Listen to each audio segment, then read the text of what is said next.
Hi friends, ఈరోజు మనం పన్నగంటాకు కూర చేసుకుందామండి. నేను ఇది శుభ్రంగా ఒలుచుకొని కడిగి పెట్టుకున్నాను. ఇప్పుడు ఇది ఎలా చేయాలో చూపిస్తాను. దానికోసమని ఇవిగండి పెసరపప్పు నానబెట్టాను. పొయ్యి మీద కళాయి పెట్టానండి. ఆయిల్ వేసాను కొంచెం. ఇప్పుడు తాలింపు వేసుకుందాం. కొంచెం జీలకర్ర, ఆవాలు, మినపప్పు, పచ్చెనపప్పు. తాలింపు వేగాక కరివేపాకు. చూసారు కదా, తాలింపు వేగిపోయింది. ఈ తాలింపులోని ఈ ఆకు పెట్టేసుకుందాం.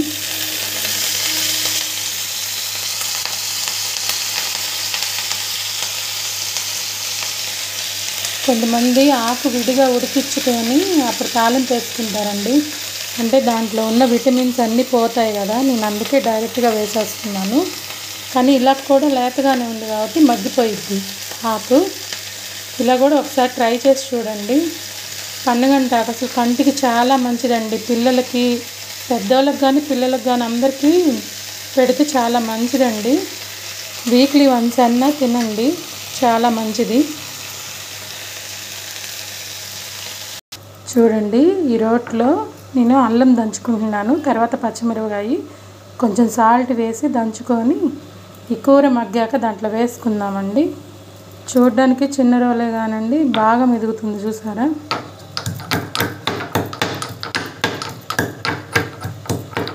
చూడండి బాగా మెదుగుతుంది.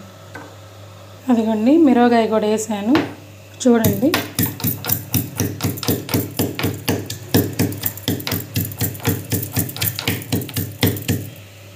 చూసారా ఎంత బాగా మెదిగిపోయిందో. మీరు కూడా తెచ్చుకోండి ఫ్రెండ్స్, బాగా ఉపయోగపడుతుంది ఈ రోల్ మాత్రం. కొంచెం కొంచెంగా మిక్సీలో పడదు కదా, అందుకని నేను రోట్లోనే దంచుకొని వేస్తాను. చూసారా మగ్గుతుంది.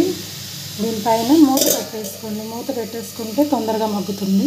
పక్కనే గిన్నెలో పెసరపప్పు ఉడకబెడుతున్నానండి. మళ్ళీ దాంట్లో ఉడికినా ఉడకపోయినా లైట్గా ఉడకబెట్టేసి కలిపేస్తాను దాంట్లో.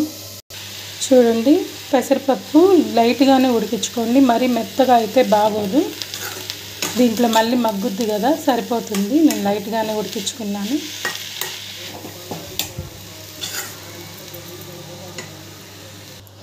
ఇదిగోండి కొంచెం ఉడికింది. ఇంకా ఇప్పుడు పచ్చికారం తీసి వేద్దాం దీంట్లో.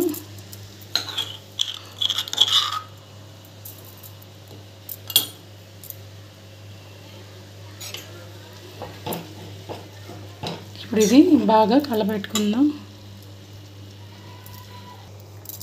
పచ్చికారం వేసి కలబెట్టేసానండి. ఒక 5 minutes ఉడకనిచ్చేసి ఇంకా ఆపేసుకోవడమే. రెడీ అయిపోయింది కర్రీ అయితే. అందరూ ట్రై చేయండి ఫ్రెండ్స్, చాలా బాగుంటుంది పన్నగంటాకు. Thank you for watching. Bye friends.